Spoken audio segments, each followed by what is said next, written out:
দেশকে ঠিকঠাক মতো কীভাবে রাখা যায়, মানে ওই যে হ্যাকিংও তো অনেক হয়, কিন্তু আমাদের এক ডিজিটাল যুদ্ধের কবলে বাংলাদেশের রাজনীতি। জামায়াত ইসলামের আমির ডক্টর শফিকুর রহমানের এক্স হ্যান্ডেল থেকে কর্মজীবী নারীদের নিয়ে করা কুরুচিপূর্ণ মন্তব্যের রেশ কাটতে না কাটতেই নতুন এক বিস্ফোরণ। সামাজিক যোগাযোগ মাধ্যমে আগুনের মতো ছড়িয়ে পড়েছে এক গুঞ্জন। এই হ্যাকিংয়ের নেপথ্য কি তবে ব্যারিস্টার জাইমা রহমান? এমনকি তাকে গ্রেফতারের খবর ভাসছে নেট দুনিয়ায়। কিন্তু এই খবরের সত্যতা কতটুকু? 12 ফেব্রুয়ারি নির্বাচনের আগে এটি কি কোনো গভীর চক্রান্তের অংশ, নাকি জাইমা রহমানকে জড়িয়ে চাঞ্চল্যকর তথ্যের নেপথ্য কি আছে? সব রহস্যের উদ্ঘাটন করতে আমাদের এই বিশেষ প্রতিবেদন। দর্শক, ঘটনার সূত্রপাত শনিবার বিকেলে ডক্টর শফিকুর রহমানের ভেরিফাইড এক্স হ্যান্ডেল থেকে নারীদের ঘরের বাইরে কাজ করাকে পতিতাবৃত্তি হিসাবে আখ্যা দিয়ে একটি পোস্ট করা হয়, যা দেশে মুহূর্তেই প্রতিবাদের ঝড় ওঠে। কিন্তু এর কয়েক ঘন্টা পরেই জামায়াত ইসলামীর আনুষ্ঠানিকভাবে জানায়, আমিরের আইডি একটি সুপরিকল্পিত ও সমন্বিত সাইবার হামলার শিকার হয়েছে।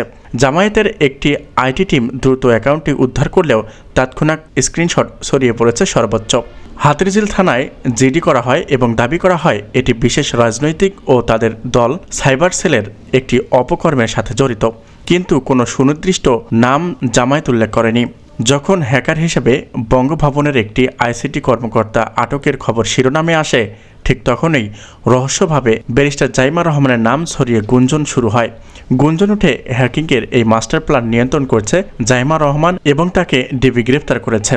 কিন্তু অনুসন্ধানও দেখা গেছে গত 3 ফেব্রুয়ারি জাইমা রহমান ডিওএইচ খেলার মাঠে তরুণদের সাথে চায়ের টেবিলে ব্যস্ত ছিল। সেখানে তিনি সাইবার বুলিং এর বিরুদ্ধে বক্তব্য রেখেছিলেন।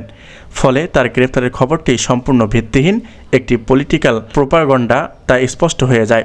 নির্বাচনের আগে বিএনপির ভাবমূর্তি ক্ষুণ্ণ করতেই এই ভুয়া খবর ছড়ানো হয়েছে বলে বিশ্লেষকরা মনে করছে।